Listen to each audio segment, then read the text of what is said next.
Yeah! అండి. అందరూ పీరియడ్సే problems అనుకుంటారు. బట్ పీరియడ్స్ ఆగిపోయిన తర్వాత కూడా ప్రాబ్లమ్స్ ఉంటాయి. హ్మ్. దాన్ని మనం మెనోపాజల్ సిండ్రోమ్స్ అంటాం. హ్మ్. అసలు ఎప్పుడొస్తుంది అంటే పీరియడ్స్ ఆగిపోవడం, యావరేజ్‌గా ఇండియన్ విమెన్‌కి 45-55 ఇయర్స్ మధ్యలో ఎప్పుడైనా పీరియడ్స్ ఆగిపోవచ్చు. ఓకే.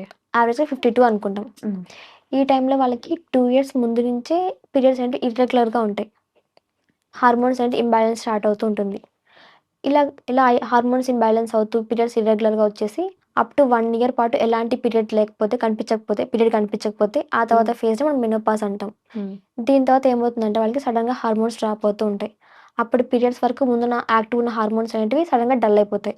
ఓకే. దాని ద్వారా వాళ్ళకి బాడీ ప్రొటెక్షనే కోల్పోతుందనమాట. హ్మ్. పీరియడ్ టైమ్‌లో ప్రొటెక్షన్ అంటే ఎలాంటి యాహ్! ప్రొటెక్షన్? మన బాడీలో ఈస్ట్రోజన్ అనే హార్మోన్ ఉంటుంది. ఈ హ్మ్. హార్మోన్ పీరియడ్ టైమ్‌లో సెక్రీట్ అవుతూ ఉంటుంది హ్మ్. Every month. హ్మ్. ఈ హార్మోన్ ఏం చేస్తుంది ప్రెగ్నెన్సీ కోసం గాని, లేదంటే మన బాడీ ఇతర ఆర్గాన్స్‌ని ప్రొటెక్ట్ చేస్తూ ఉంటుంది. ఓకే. మనం వెయిట్‌ని కానివ్వండి, లేదంటే మన బాడీ ఫంక్షన్‌ని, మన ఎమోషనల్ స్టేట్‌ని, హ్మ్. మన బోన్ స్ట్రెంగ్త్‌ని, హార్ట్ కార్డియాక్ ఫంక్షన్ ఇవన్నిటిని కంట్రోల్ చేస్తూ ఉంటుంది. హ్మ్. బట్ వన్స్ ఈ మెనోపాజ్ తర్వాత ఈ హార్మోన్స్ అనేటివి సడెన్‌గా డ్రాప్ అవుతూ ఉంటాయి. హ్మ్. మెయిన్‌గా ఈస్ట్రోజన్ అనే హార్మోన్.